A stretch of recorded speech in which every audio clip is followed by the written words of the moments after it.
G'day everyone and welcome to video 4.2.6 for the Legal Studies Guy.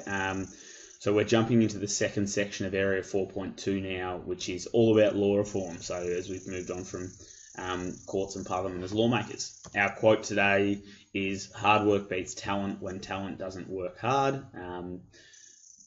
5 years of experience teaching VCE legal studies has definitely shown me that you can come in with all the natural intelligence in the world, but if you don't put the work in, you're not going to get as good a score as someone who's slaving away, putting in the hours, learning the content. So always a good reminder to make sure that you're putting your best foot forward. So as I said, second section of 4.2, law reform, and a nice simple one to start at 4.2.6 is just the reasons for law reform. So our question here, why do we need to change the law, and what are some examples of this? And the reason we need examples is because our key skill, 4.2.5, is explain the reasons for law reform using examples. So we've got to be able to make sure that we can illustrate the reasons with an example. Pretty uninspiring set of slides today. It is just literally 4 reasons for law reform, giving that information in an example and then just showing you a quick question. So a pretty quick one to roll through. So our first 2 reasons for law reform are changing values in society and technological advancements. Now, these are your 2 roll gold reasons. These are the 2 that you absolutely should remember. Yeah, it'd be great if you could remember 3 and 4 as well, in case they ask you for 2 reasons or, apart from changing values, describe 2 reasons for law reform. But if you're struggling as it is, you absolutely want to remember these 2. The number one is changing values in society. So over the past 100 years, we know that society has changed pretty drastically. I'm sure many of you watching this have had interesting conversations with your grandparents before about some of their views on the world. And the fact of the matter is that where or society today is far more accommodating and accepting of multiculturalism, the LGBTI community, for example, and we need to actually change the law to reflect that we are a more inclusive society.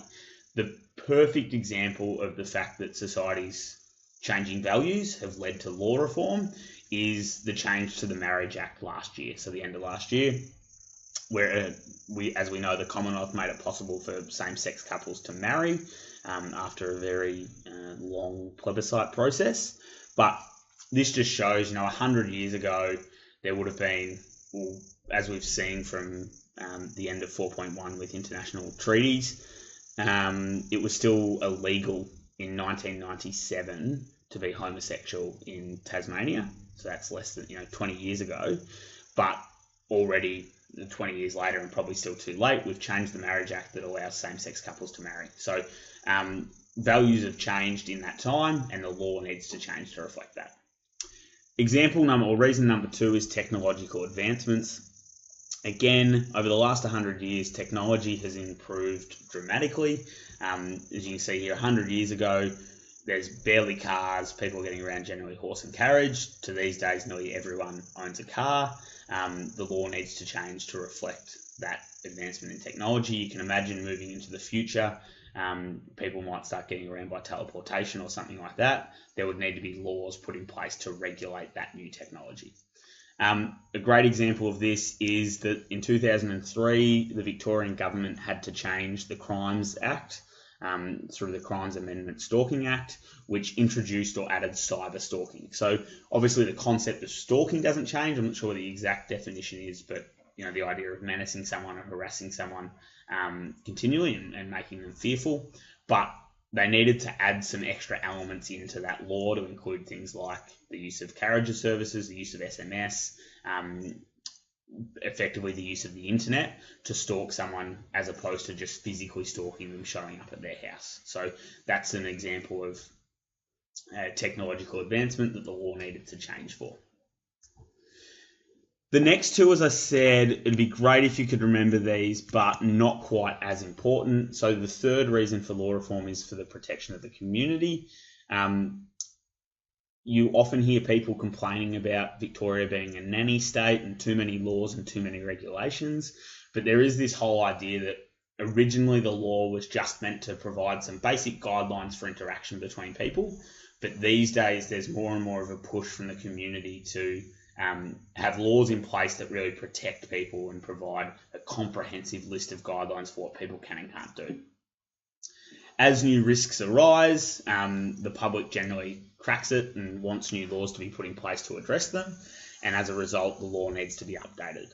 A great example is the Bail Amendment Act last year, which made it less likely that someone charged with an offence will be released into the community until their trial, and that was brought in as a result of things like the Burke Street incident, where the car driver ran a few people down when it was found out that he was actually out on bail awaiting trial for another offence. So the law was changed there to protect people from offenders or possible offenders who are waiting for trial. Another example is about 10 years ago, we changed the Tobacco Act to make it illegal to smoke in a car where a child under the age of 18 is, in order to protect them, or the change in laws that made it illegal to smoke in restaurants, bars, pubs, etc. Again, about protecting members of the community. Our final one is generating changing values. So it links in with that first one. Sometimes the law is actually ahead of society and wants to change it, change the law to, I suppose, show society or be an example for society about what values they should hold. This is generally around things like equal opportunity for minority groups, tolerance, inclusivity, etc. And a great example is in 2006, the Victorian government passed the Charter of Human Rights and Responsibilities.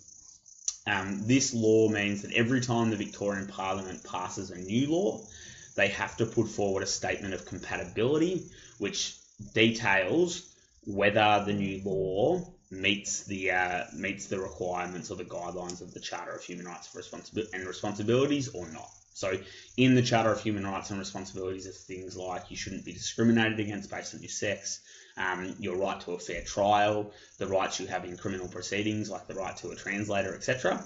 So that's in place to make sure that the Victorian government doesn't pass any laws, or the Victorian Parliament doesn't pass any laws that breach values in the community, and is aimed to make sure that that is front of mind whenever we are lawmaking. So as I said, our skill is explain the reasons using examples. And I've got a really simple question from, I think it was last year's or the year before's exam. Describe one reason why the law may need to change. So super straightforward. What's a reason why the law may need to change? And you'll see here, done really, really well. And the examiners were really clear that an example was a good way to provide a more comprehensive description. So they wanted you to use examples last year before they changed the study design. They want you to use examples again. 2 marks were awarded for a full description. Identification of a reason was only awarded 1 mark. So that's that whole process we've talked about of identify the reason. So one reason for law reform is changing values in the community, and then expand on it, show that you understand that. Society has changed drastically over the last 100 years. People's values towards LGBTI community, different races, religions, etc. have changed, and the law needs to be updated to reflect this. As you can see here, many students use changing values, and they used marriage laws as an example. That's what we looked at before, or changes in technology as their reasons. They were the 2 most common, so we know that examiners are accepting those 2 reasons. Other reasons such as protection of the community and clarifying laws were also used and were also acceptable. So clarifying laws is the idea that, as we looked at statutory interpretation, sometimes laws are vague, a little bit unclear. Parliament might actually decide to change them so that they make more sense. There's a link here, LawGov poll, that just tell you what is law reform if you want to know a little bit more, although this one is pretty straightforward. And yeah, hopefully after watching this and looking through your textbook, etc., you know why we need to change the law and what are some examples of this.